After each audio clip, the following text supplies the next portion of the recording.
नमस्कार, मैं हूं नजरुल खान, छत्तीसगढ़ छात्र पालक संघ से। एक बहुत ही ज़रूरी बात करनी थी। दोपहर में मुझे उठकर वीडियो बनानी पड़ी और आप लोगों के से ये बात शेयर करना मेरे लिए ज़्यादा ज़रूरी था, क्योंकि कहीं ना कहीं बात पालकों की है, बात छात्रों की है, बात आपके बच्चों की शिक्षा के भविष्य की है। मैं आज रायपुर में, राजधानी में, कल रायपुर राजधानी में शिक्षा माफियाओं की एक बैठक हुई। बैठक में करीब 50 या 100 समथिंग ऐसे कुछ शिक्षा माफिया इकट्ठे हुए थे और इन 50-100 लोगों ने सरकार को ये बताने की कोशिश की है कि इस प्रदेश की शिक्षा जो है वो हमारी मुट्ठी में है, सरकार के बस में कुछ नहीं है। तभी तो इन्होंने इतनी बड़ी घोषणा कर दी कि राज्य शासन ने कहा 10वीं और 12वीं को छोड़ के सभी बच्चों का जनरल प्रमोशन होगा। और इन शिक्षा माफियाओं ने क्या कहा? इन शिक्षा माफियाओं ने कह दिया कि हम उन बच्चों को जनरल प्रमोशन नहीं देंगे जिन्होंने फीस नहीं जमा की। और पता है उनकी तादाद कितनी बताई?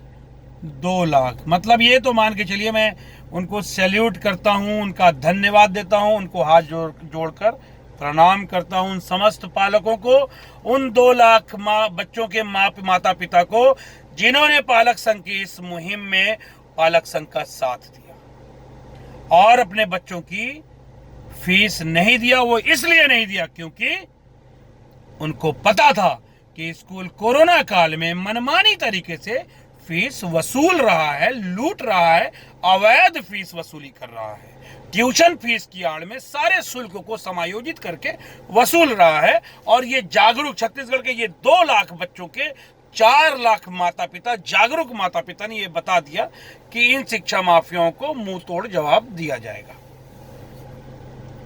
तो इन्होंने तो सबसे पहले एक काम कर दिया कि सरकार के आदेश को, राइट टू एजुकेशन एक्ट को, माननीय सर्वोच्च न्यायालय के आदेश को ऐसे फाड़ कर रद्दी में फेंक दिया।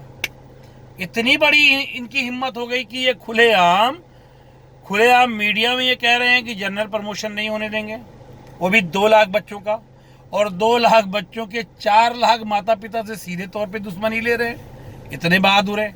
अरे भैया, घुसवा दूं आपके यहाँ पे ये 2 लाख बच्चों के माता पिता को आपके स्कूल में है। और सरकार से मैं एक चीज कहना चाहता हूं कि ये मुट्ठी भर शिक्षा माफिया जो है, पूरा एक एक करके जुए वाली कंगी होती है ना, उससे अगर झाड़ के भी निकाला जाए तो इनकी तादाद 8,500 समथिंग पूरे प्रदेश में होगी। 8,500, इससे ज्यादा नहीं है। अब ये इतनी आबादी, इतने वोटर, इससे मतलब इसके ज्यादा वोटर तो एक वार्ड में होते हैं। अब इनकी इतनी हिम्मत हो गई है कि ये कहते हैं कि ये सरकार के आदेश को नहीं मानेंगे, शिक्षा के अधिकार अधिनियम को नहीं मानेंगे। तो माननीय भूपेश बघेल जी, मुख्यमंत्री छत्तीसगढ़ से मैं निवेदन करना चाहता हूं। हमें पता है कि मैं कितना भी विरोध कर लूं हमारे मुख्यमंत्री महोदय का, है तो वो दबंग। तो अगर उसके बावजूद भी अगर शिक्षा माफिया ये बोल रहे हैं तो शायद ये बताने का प्रयास कर रहे हैं कि भूपेश बघेल जी, हम आपसे दबंग हैं, आपकी औकात कुछ नहीं है। आपका आदेश, मतलब सॉरी, मैंने उनको बोला उनकी औकात, यानी कि जब उनके आदेश का सीधे तौर पे उल्लंघन कर रहे थे, यानी कि उनकी औकात उनके सामने कुछ नहीं है। बुरा लगने वाली बात है, लेकिन भाई बुरा लगना चाहिए। ये तो सत्तारूढ़ पार्टी के हर में कार्यकर्ता को बुरा लगना चाहिए कि राज्य सरकार आदेश निकाल रही है कि जनरल प्रमोशन होगा और शिक्षा माफिया कहते हैं 2 लाख लोग जो फीस नहीं दिए हैं उनके बच्चों को प्रमोट नहीं होने देंगे। तो भैया, 2 लाख बच्चों के 4 लाख माता पिता हैं। आपके स्कूल के ऊपर से गुजर जाएंगे ना तो आपका स्कूल प्लेग्राउंड हो जाएगा, ठीक है। और आप क्या समझते हो 2 लाख छात्रों के माता पिता इतने कमजोर हैं? उसमें से भी 2 लाख बच्चों में से 2 के माता पिता भी अगर जुनूनी निकल गए, कहीं भगत सिंह के फॉलोवर निकल गए, कहीं हमारे क्या बोलते हैं राजगुरु के फॉलोवर निकल गए, सुभाष चंद्र बोस के फॉलोवर निकल गए, चलो मान लिया 1,98,000 बच्चों के माता पिता गांधीवादी होंगे, मात्र दो बच्चों के माता पिता जो हैं वो हिंसावादी निकल गए, यानी कि सोच लिए कि चलो जो होगा देखा जाएगा। वो भगत सिंह जी को मारने वाले निकल गए या सुभाष चंद्र बोस जी को मारने वाले निकल गए, तब क्या करोगे? तब क्या करोगे भाई? उकसाओ मत हमको। क्या हो रहा है? हमने सरकार से मांग की है कि तुम्हारी, और मैं बताया सरकार से मैं निवेदन करना चाहता हूँ, शिक्षा मंत्री की तो बात ही नहीं करूंगा मैं। शिक्षा मंत्री को तो ये समझते हैं कि शिक्षा मंत्री जी का दूध भात है, उनकी तो कोई औकात नहीं अभी तक समझ में आई कि शिक्षा माफिया उनको किसी लायक समझते हैं। तो माननीय मुख्यमंत्री महोदय, मैं विनम्र निवेदन करता हूँ, 1 महीने के लिए मुझे थोड़ा सा पावर दे दें, सिर्फ स्कूलों भर के लिए पावर दे दें, 1 महीने के लिए पावर दे दें। मैं वादा करता हूं हर स्कूल संचालक नाक से रगड़ रगड़ के आपके पास आएगा और बोलेगा, मुख्यमंत्री महोदय हमसे गलती हो गई, हमने जो ये गंदा बयान दिया था।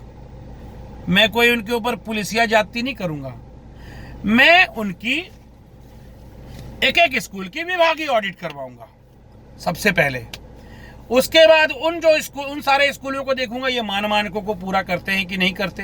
फिर देखूंगा कि ये स्कूल कब से संचालित हो रहा है, तब से लेकर अब तक इन्होंने जो फीस वसूली है, उस फीस वसूली के लिए इन्होंने, क्योंकि फीस विनियमन अधिनियम तो इस साल से लागू हुआ है ना, उसके पहले क्या चलता था, उस नियम के तहत हम इनकी जांच करेंगे कि आपने जो फीस वसूली है वो नियमता वसूली है कि नहीं वसूली है, और नहीं वसूली है तो आपको कितना जुर्माना ठोका जाए।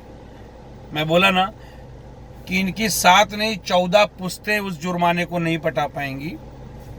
तो माननीय मुख्यमंत्री महोदय, मैं निवेदन करता हूं 2 लाख छात्रों के 4 लाख माता पिता की तरफ से कि 1 माह के लिए मुझे, और शिक्षा मंत्री मत बनाइए मुझे सिर्फ थोड़ा सा इन शिक्षा माफियाओं के खिलाफ कार्रवाई करने के लिए अथॉराइज कर दीजिए, नियमता कार्रवाई करने के लिए, ताकि मैं लीगल वे में, लीगल तरीके से जो नियम बना है, कानून बना है, उसके हिसाब से इन पे कार्रवाई कर सकूं। और मेरा वादा है, ये हर शिक्षा माफिया पालकों के पैर को चूम के उनसे माफी मांगेगा। मैंने बोला ना, मैं इनकी एक घर की ईंट गिनवा दूंगा, क्योंकि इन्होंने शिक्षा का धंधा बनाकर, किताबों पे दलाली खाकर, ड्रेस पे दलाली खाकर करोड़ों रुपए की संपत्ति अर्जित की, और ये आज कहते हैं कि इनकी स्थिति खराब है।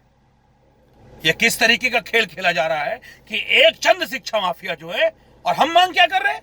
हमने क्या ऐसी मांग कर दी? हमने कहा कोरोना काल में हम शिक्षकों का वेतन देना चाहते हैं। शिक्षकों के वेतन देने के लिए 30% जो इन्होंने फीस मांगी, जो ये पूरे फीस को ट्यूशन फीस बना के पूरे फीस को ट्यूशन फीस में समायोजित करके उस पैसे को मांग कर रहे थे। हमने कहा उसका 30% देंगे, और ये कहते हैं कि 30% किस आधार पर पालक संघ तय करता है। तो भैया 30% नहीं, आपको बुरा लग रहा है तो आप 20% कर लो, लेकिन हम देंगे तो उतना ही इस साल सत्र में जितना कि शिक्षकों का वेतन होता है, उसके अलावा 1 रुपया नहीं देंगे। तुम्हारे अय्यासी के लिए पैसा देंगे, तुम्हारी संपत्ति बढ़ाने के लिए पैसा देंगे, नहीं देंगे और आगे भी नहीं होने देंगे। और अभी आप तो ये देखिए कि जब तक आपकी संपत्ति की जांच नहीं हो जाती और ये प्रूफ नहीं हो जाता कि आपने प्रॉफिट नहीं कमाया है, और प्रॉफिट नहीं कमाया है तो पूछा जाएगा कि ये बंगला कहां से खरीदा, ये कार कहां से खरीदी, ये संपत्ति आपने कहां से बनाई, इसका एक का हिसाब दीजिए।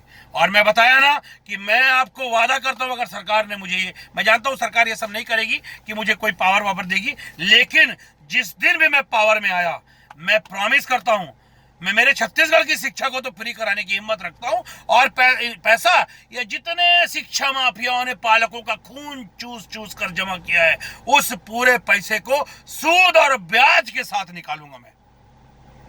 आप क्या सोच रहे हो? आप वसूल लिए, ये याद रखना हमारा भी दिन आएगा, क्योंकि पालक भी हम ही हैं, वोटर भी हम ही हैं, सरकार भी हम ही चुनते हैं, और हम चुनेंगे इस बार पालकों की सरकार को, क्योंकि बात होगी कॉलेज के छात्रों की, बात होगी स्कूल के छात्रों की, और बात होगी छत्तीसगढ़ के शिक्षा व्यवस्था को सुधारने की, क्योंकि अब स्कूल शिक्षा माफियाओं की मनमानी को सहन नहीं करेंगे। और सरकार से निवेदन है कि जो इन्होंने इतना बड़ा कलेजा दिखाया, इतनी बड़ी हिम्मत दिखाई है, वो भी ये कहने की कि हम जनरल प्रमोशन नहीं देंगे, इनके ऊपर कड़ी से कड़ी कार्रवाई की जाए, वरना पालक संघ उन 2 लाख छात्रों के और भी जो छात्र फीस दे दिए उन सबको सड़क पे उतारने की कोशिश करेगा, और उसके लिए राज्य शासन और जिला प्रशासन और शिक्षा माफिया जिम्मेदार होंगे।